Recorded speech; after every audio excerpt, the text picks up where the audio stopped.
నన్ను ఎవరు చూడడం లేదని నువ్వు అనుకుంటున్నావు, కానీ నువ్వు జీవుడైన దేవుడు, సజీవుడైన దేవుడు నిన్ను చూస్తున్నాడు. నీ ఆలోచనలు ఆయనకు తెలుసు, నీ ప్రవర్తన ఆయనకు తెలుసు, నీ చూపులు ఆయనకు తెలుసు, నువ్వు ఎక్కడికి వెళ్తున్నావో తెలుసు, నీ గృహంలో నువ్వు ఏం చేస్తున్నావో తెలుసు, నీ అంతరంగంలో ఎటువంటి ఆలోచన కలిగి ఉన్నావో నీకు తెలుసు. కాబట్టే నీ హృదయంలో నెమ్మది లేదు, కాబట్టే నీ హృదయంలో సమాధానం లేదు.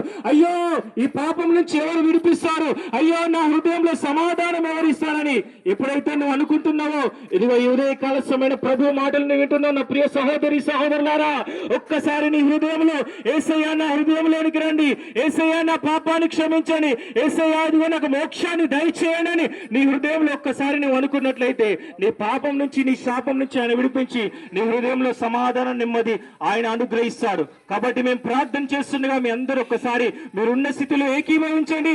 దేవుడు మిమ్మల్ని దర్శించును గాక, దేవుడు మిమ్మల్ని దీవించును గాక. తన మాటలన్నీ దీవించి మన